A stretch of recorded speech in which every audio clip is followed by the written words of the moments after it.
अस्सलाम वालेकुम स्टूडेंट्स, क्या हाल है जी? कैसे हैं आप सब? उम्मीद करता हूँ आप सब खैरियत से होंगे। स्टूडेंट्स, मैं हूँ मोहम्मद इब्राहिम, आपके चैनल डायमेंशनल फिजिक्स से। और प्यारे स्टूडेंट्स, आज हम डिस्कस करने वाले हैं chapter number 6 of class 11 physics, fluid dynamics. Topic है जी बर्नौलीज इक्वेशन। ये इक्वेशन बच्चों हार्ट की हैसियत रखती है फ्लूइड डायनामिक्स में। इसे फ्लूइड डायनामिक्स की law of conservation of energy कहा जाता है। ठीक है, बर्नौलीज इक्वेशन जो है बच्चों, ये फंडामेंटल इक्वेशन है फ्लूइड डायनामिक्स की, जो हमें प्रेशर, स्पीड ऑफ फ्लूइड और हाइट ऑफ फ्लूइड इसके दरमियान रिलेशन प्रोवाइड करती है। ठीक है जी, तो आज हम डिटेल में देखेंगे इसकी क्या डेरिवेशन है।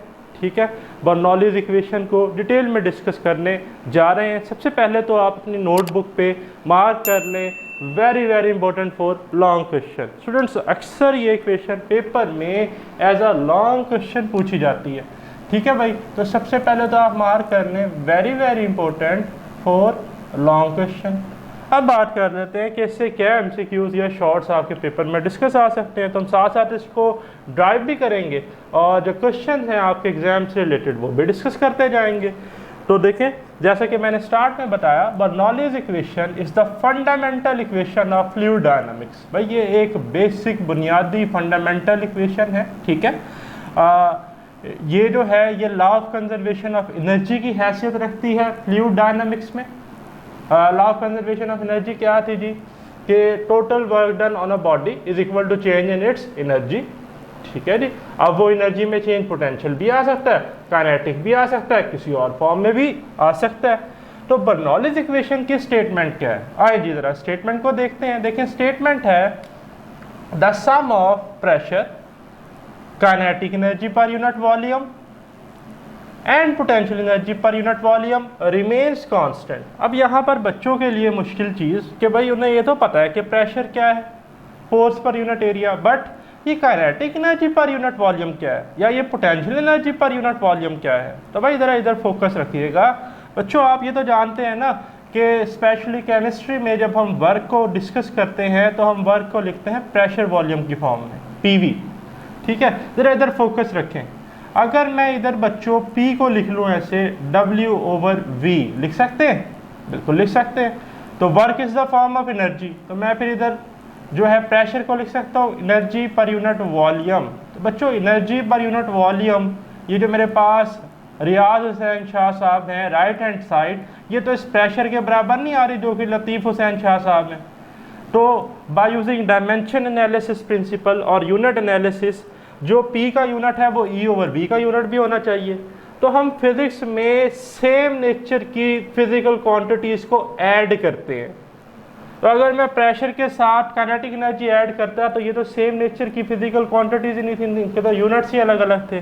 तो हमने इधर क्या यूज़ किया? Pressure plus kinetic energy per unit volume, उसकी भी डायमेंशन प्रेशर के मुताबिक, plus potential energy per unit volume, उसका यूनिट डायमेंशन भी प्रेशर के मुताबिक। इन सब का सम क्या रहेगा? कांस्टेंट। अब पेपर में बड़ा ही इंपॉर्टेंट एमसीक्यूज आता है, बहुत दफ़ा आता है, वो आपसे पूछता है अक्सर 1/2 ρv² की डायमेंशन किसके बराबर है। और भाई बगैर सोचे समझे लगाने प्रेशर की, इन सब का सम कांस्टेंट है तो इसका मतलब इन तीनों की डायमेंशन और यूनिट सेम है। इसी तरह ρgh की जो हमारे पास डायमेंशन है वो किसकी है? सिंपली हमारे पास भाई प्रेशर की। ठीक है, तो ये बात आपने याद रखनी है। तो इक्वेशन दोबारा देख लें, pressure plus kinetic energy per unit volume. Kinetic energy होती है 1/2 mv², वॉल्यूम से डिवाइड करेंगे ना तो m/v मास पर यूनिट वॉल्यूम डेंसिटी होती है, तो बन जाएगा 1/2 ρv²। इसी तरह potential energy per unit volume, potential energy होती है mgh, तो आप वॉल्यूम से डिवाइड करेंगे तो m/v फिर रो बन जाएगा, तो आ जाएगा ρgh कांस्टेंट। तो एक्सप्लेनेशन सिंपल सी है जी।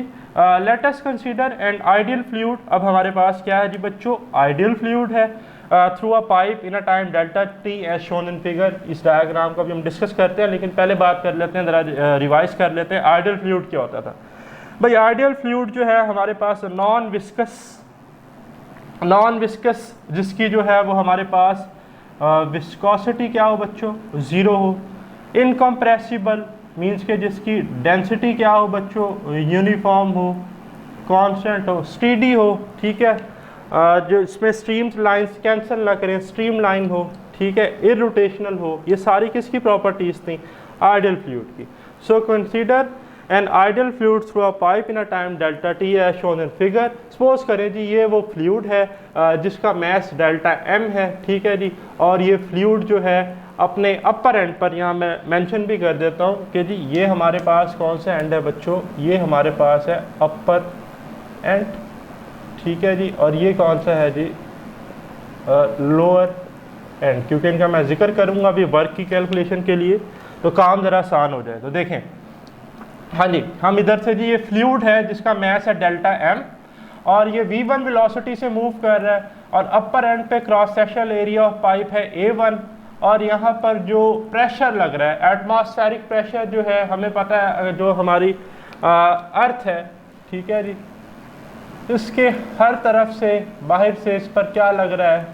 एटमॉस्फेरिक प्रेशर, ठीक है, ये अगर हमारी अर्थ है तो इस पाइप पर प्रेशर इस तरफ लगेगा, और इस पाइप पर प्रेशर यानी कि इस पाइप के एंड पर प्रेशर इस तरफ, और इस पाइप के एंड के प्रेशर इस तरफ। तो इस केस में अगर आप देखें कि जो प्रेशर है और फ्लूइड स्पीड है ये सेम डायरेक्शन में, मींस के जो प्रीवियस फ्लूइड है वो आगे वाले फ्लूइड पे पुश करेगा, फोर्स लगाएगा, उससे पीछे वाला उस पे फ्लूइड पे क्या लगाएगा।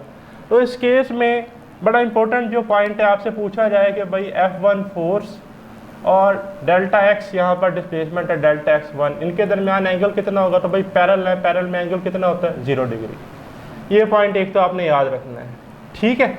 अब बात कर लेते हैं lower end of a pipe की। Lower end of a pipe में फ्लूइड जाना चाह रहा है इस तरफ, और यहाँ से क्या लग रहा है?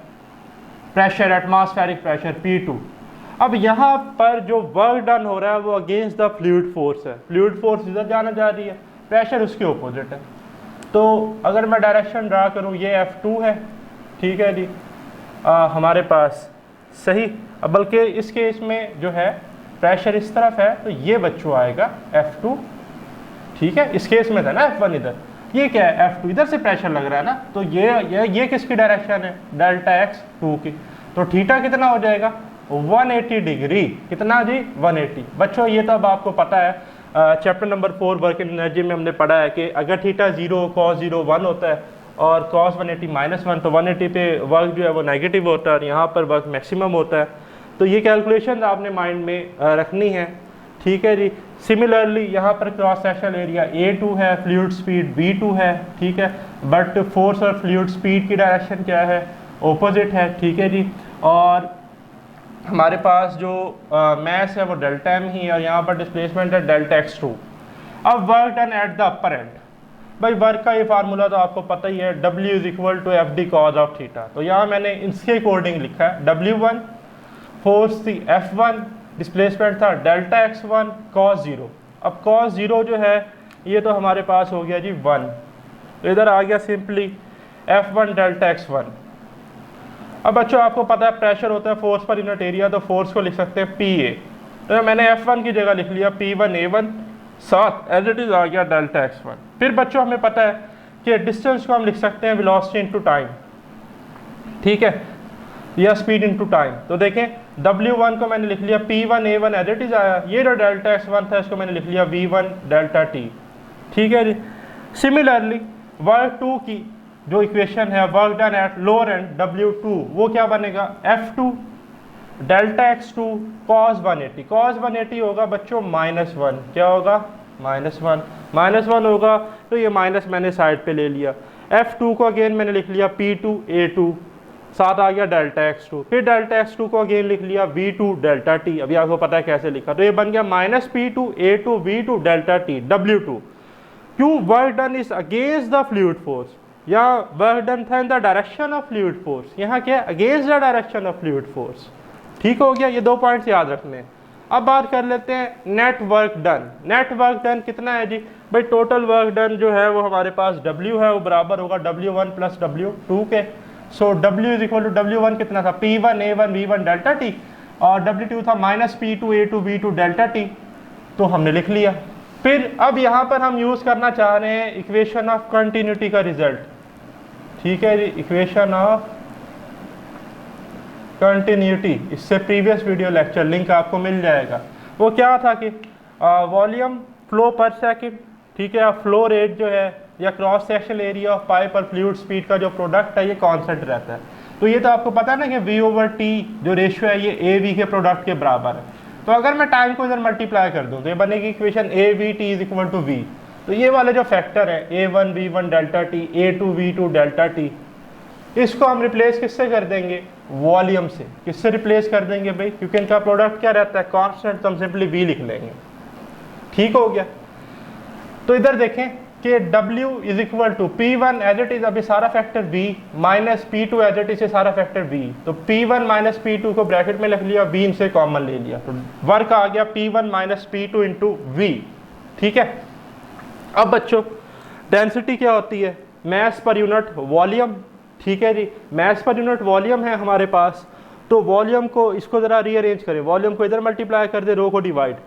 ठीक है, तो ये इक्वेशन कुछ इस तरह बन जाएगी, V = m/ρ। अगर मैं इनकी पोजीशन इंटरचेंज कर दूं, ठीक है, तो यहाँ पर V की जगह मैंने पुट कर दिया m/ρ।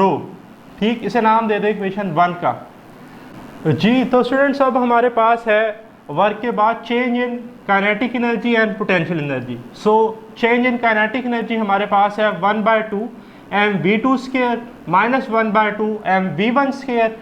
Similarly potential energy, change in potential energy है mgh2 minus mgh1। So by using law of conservation of energy, work done on a body is equal to change in its energy. So work done on a body is equal to change in its kinetic energy plus change in it's potential energy. तो अब ये जो equation है ना, ये मैंने race कर लिया है, मैं इधर ये ड्राइव करता हूँ, हम ये जो रिजल्ट्स हमने निकाले हैं हम इस इक्वेशन में पुट करने जा रहे हैं। सो वर्क के लिए हमारे पास जो है जी आ जाएगा P1 माइनस P2, ठीक है जी, m/ρ इज इक्वल टू, हाँ जी, चेंज इन काइनेटिक एनर्जी के लिए क्या आ जाएगा? 1/2 mv2² minus 1/2 mv1²। Change in potential energy आ जाएगा mgh2 माइनस mgh1। अब देखें, इधर ज़रा फोकस रखना है। अगर हम इस वाली तमाम टर्म्स का m कॉमन ले लें तो वो इस वाले m से क्या हो जाएगा? कैंसिल। बात समझ रहे हैं? तो मैं इसको यहीं से क्या कर रहा हूँ? गुम कर दिया मैंने इसे। कैसे हो गया भाई गुम? भाई इन सबसे मैथ लिया कॉमन, ठीक है। जब मैथ कॉमन ले लिया तो वो इस वाले m से कट गया, यहाँ क्या रह गया? 1। अब ये जो रो है ये इन सबके साथ क्या होगी? Cross multiply. तो ये 1/ρ जो है इधर जाके रो, इधर भी क्या आ गया? रो, इधर भी क्या आ गया जी? रो, इधर भी क्या आ गया? रो। तो P1 माइनस P2 आ गया is equal to 1/2 rho V2² minus 1/2 rho V1² rho GH2 minus rho GH1। अब P1 वाली एक तरफ कर लें, ये P1 है, ठीक है जी। 1 वाली का है, ये रही माइनस से, इधर जाके प्लस हो जाएगी। 1/2 रो V1² माइनस इधर जाके प्लस रो GH1। सिमिलरली ये माइनस P2 वाला प्रेशर इधर जाके प्लस होगा तो बनेगा P2 + 1/2 रो V2² जमा रो GH2। ठीक है, तो इससे हम लिख सकते हैं प्रेशर जनरल फॉर्म में +1/2 रो V², यानी कि kinetic energy per unit volume plus रो GH plus potential energy per unit volume remains constant. नहीं जी, तो हेंस ये जो हमारी बर्नौलीज इक्वेशन थी ये हमने प्रूफ कर दी। ठीक है जी, तो ये था स्टूडेंट्स हमारा आज का वीडियो लेक्चर। अगर आपका स्टिल इस टॉपिक से रिलेटेड कोई क्वेश्चन है तो कमेंट्स में ज़रूर डिस्कस कीजिएगा। मुझे दे इजाज़त, अल्लाह हाफिज़।